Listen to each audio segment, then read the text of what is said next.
ಬಾಬಾ ಸಾಹೇಬ್ ಅಂಬೇಡ್ಕರ್ ಅವರು ಸಂವಿಧಾನ ಶಿಲ್ಪಿ.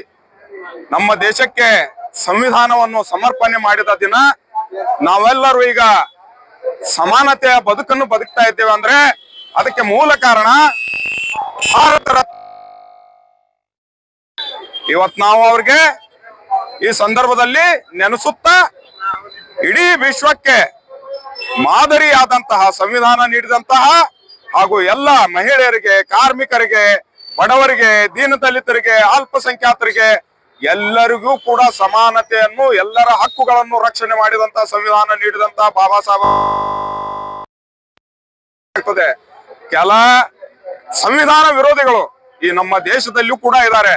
ಅವ್ರಿಗೆ ಬಾಬಾ ಸಾಹೇಬ್ ಅಂಬೇಡ್ಕರ್ ಅವರ ಸಂವಿಧಾನದಲ್ಲಿ ಜಾತ್ಯತೀತ ಪದ ಸೇರಿಸಲಿಲ್ಲ, ಅದು ಆಮೇಲೆ ಸೇರಿಸಿದ್ರು, ಬಾಬಾ ಸಾಹೇಬ್ ಅಂಬೇಡ್ಕರ್ ಅವರು ಸೇರಿಸಲಿಲ್ಲ ಅಂತ ಹೇಳ್ತಾರೆ. ಅದನ್ನ ನಾನು ಇದು ಸಂವಿಧಾನ ಒಳಗ ಅಕ್ಷರಗಳನ್ನು, ಪದಗಳನ್ನು ಸೇರಿಸಿದರೆ ಮಾತ್ರ ಅದು ಜಾತ್ಯತೀತ ಅಲ್ಲ, ಅದು ಬರೆದಂತಹ ಮೂಲ ಆಶಯನೇ ಜಾತ್ಯತೀತ. ಈ ಭಾರತ ದೇಶದ ಸಂವಿಧಾನ ಜಾತ್ಯತೀತ ಸಂವಿಧಾನ. ಇದನ್ನು ಇಡೀ ವಿಶ್ವದ ನಾಯಕರು ಗೌರವಿಸಿದ್ದಾರೆ. ನಮ್ಮ ಮಹಾತ್ಮ ಗಾಂಧೀಜಿ ಅವರು, ನೆಹರು ಅವರು, ಇಡೀ ನಮ್ಮ ನಾಯಕರು, ಮೌಲಾನಾ ಅಬುಲ್ ಕಲಾಂ ಆಜಾದ್ ಅವರು, ಎಂತೆಂತ ಮಹಾನ್ ನಾಯಕರು ಇದನ್ನು ಸಂವಿಧಾನ ಒಪ್ಪಿಕೊಂಡು ಸಮರ್ಪಣಾ ಮಾಡಿದಂತ ದಿನ ಇವತ್ತು ನಾವು ಅವ್ರಿಗೆ ನೆನೆಸುವಂತ ದಿನ.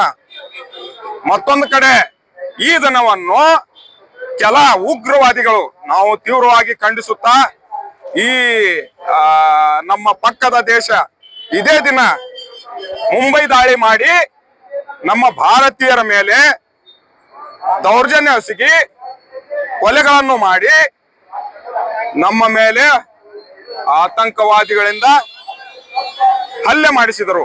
ಇದನ್ನು ಕೂಡ ಈ ಸಂದರ್ಭದಲ್ಲಿ ತೀವ್ರವಾಗಿ ಖಂಡಿಸುತ್ತಾ ಏನು ತೀರಿ ಹೋಗಿದ್ದಾರೆ. ಈ ಸಂದರ್ಭದಲ್ಲಿ ಹುತಾತ್ಮರಾದ, ಶಹೀದ್ ಅಂತೀವಿ ನಾವು, ಹುತಾತ್ಮರಾದ ಎಲ್ಲರಿಗೂ ನಾವು ಇವತ್ತು ಗೌರವ ಪೂರ್ವಕವಾದ ಶ್ರದ್ಧಾಂಜಲಿ ಕೂಡ ಮಾಡುತ್ತಿದ್ದೇವೆ. ಈ ಬಾಬಾ ಸಾಹೇಬ್ ಅಂಬೇಡ್ಕರ್ ಅವರ ಏನು ಸಂವಿಧಾನ ಇದೆ, ಈ ಸಂವಿಧಾನದ ಮೂಲ ಆಶಯ ಎಲ್ಲ ಜನರಿಗೆ ಮುಟ್ಟುವಂತ ನಿಟ್ಟಿನಲ್ಲಿ ಸಂವಿಧಾನದ ಪ್ರಿಯಾಂಬಲ್ ಅನ್ನು ಓದಿಸುವ ಕೆಲಸವನ್ನು ಕೂಡ ನಾವು ನೀವೆಲ್ಲರೂ ಮಾಡಬೇಕಾಗಿದೆ, ಮಾಡುತ್ತೇವೆ, ಮಾಡೋಣ. ಇದನ್ನು ಬಾಬಾ ಸಾಹೇಬ್ ಅಂಬೇಡ್ಕರ್ ಅವರನ್ನು ಒಪ್ಪಿಕೊಂಡಂತಹ ನಾವು ನೀವು ಎಲ್ಲರೂ ಮುಂದಿನ ದಿನಗಳಲ್ಲಿ ಬಾಬಾ ಸಾಹೇಬ್ ಅಂಬೇಡ್ಕರ್ ಅವರು ಕೇವಲ ದಲಿತರಿಗೆ ಮಾತ್ರ ಸೀಮಿತ ಅಲ್ಲ, ಹಿಂದುಳಿದ ವರ್ಗದವ್ರಿಗೆ ಯಾರಿಗೂ ಸೀಮಿತ ಅಲ್ಲ, ಎಲ್ಲರಿಗಾಗಿ ಬರೆದಂತಹ ಸಂವಿಧಾನ. ಒಬ್ಬ ಹುಚ್ಚ MLA ಮಾತಾಡ್ತಾನ, ಅವಂಗೇನ್ ಗೊತ್ತದ, ಬಾಬಾ ಸಾಹೇಬ್ ಅಂಬೇಡ್ಕರ್ ಅವರು ಪಾರ್ಟಿಷನ್ ಆಫ್ ಪಾಕಿಸ್ತಾನ ಒಳಗ ಹಂಗ ಹೇಳಿದ್ರು, ಹಿಂಗ ಹೇಳಿದ್ರು. ಸಾವಿರಾರು ವರ್ಷಗಟ್ಲೆ ತುಳಿದವ್ರು ನೀವು. ದಲಿತರ ಸ್ಥಿತಿ ಏನಿತ್ತು, ಇದೇ ಬ್ರಿಟಿಷರ ಆಳ್ವಿಕೆತ್ತ ಮುಂಚೆ, ಬ್ರಿಟಿಷರ ಆಳ್ವಿಕೆಯಲ್ಲಿ ನಮ್ಮೆಲ್ಲರ ಪರಿಸ್ಥಿತಿ ಏನಿತ್ತು. ನಾವೇನು ಹೊರಗೆ ದೇಶದಿಂದ ಎಲ್ಲರ ಇರಾನ್ ಇರಾಕ್ ದಿಂದ ಬಂದವರಲ್ಲ, ಈ ದೇಶದ ಮೂಲ ನಿವಾಸಿಗಳು. ಕೇಳ್ಕೊನಿ, ಈ ದೇಶದ ನಾವು ಮೂಲ ನಿವಾಸಿಗಳು, ಇಲ್ಲೇ ಹುಟ್ಟಿ ಇಲ್ಲೇ ಬೆಳೆದವರು. ಇಲ್ಲಿ ಇಸ್ಲಾಂ ಧರ್ಮ ಬಂದಾಗ, ಸಮಾನತೆಯನ್ನು ಕಂಡಾಗ ನಾವೆಲ್ಲರೂ ನಮ್ಮ ಪೂರ್ವಜರು ಮುಸ್ಲಿಮರಾಗಿ ಕನ್ವರ್ಟ್ ಆಗ್ಯಾವ. ನಾವು ಮಾಜಿ ದಲಿತರು. ನೀ ಏನಾರು ತಿಳಿದಿರ್ಬೇಕು, ಅಲ್ಲಿಂದ ಬಂದಾರ ಮಕ್ಳು ಹಿಂಗ ನಡ್ಯಾ, ನಿನ್ನಂತವ್ರು ಬಾಳ ಮಂದಿ ಬಂದಾರ, ಬಾಳ ಮಂದಿ ಹೋಗ್ಯಾರ. ನಮ್ಮ ಇದ್ರೊಳಗ ಫಿರೋನ್, ಅಮಾನ್, ಶದ್ದಾಬ್, ನಮ್ರೂದ್ ಇಂಥವ್ರೆಲ್ಲಾರು ಏನು ಕಿತ್ಕೊಳಕ್ ಆಗ್ಲಿಲ್ಲ. ನೀ ಏನದ ಒಂದ್ ಜಿಜ್ಬಿ MLA ಮಗನಾನಿ. ಇದೆಲ್ಲ ಬಾಳ ಅದಾವ.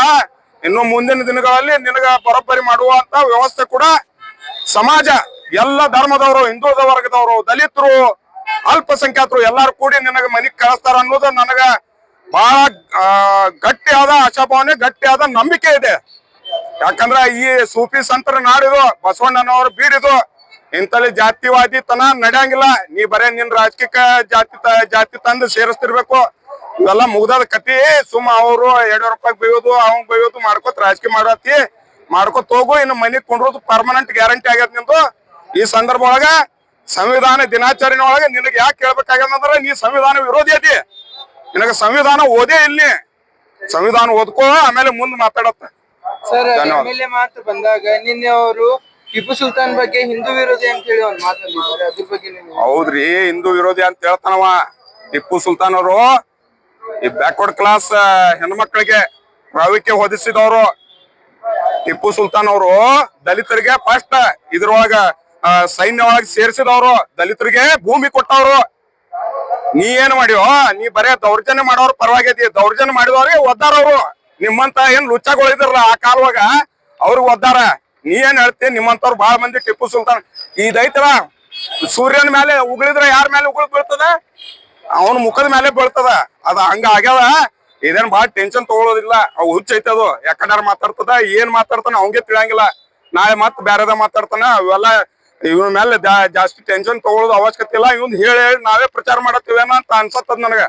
ಅವ ಬೇಡ್ಕೊತಾನ ಮುಸಲ್ರಿ ಏನಾರು ನನಗ್ ಬೈಲಿ ಅಂತೇಳಿ. ಅದ್ ನಾವ್ ಬೈಯೋದು ಬಿಡ್ಬೇಕಾಗ್ಯದ.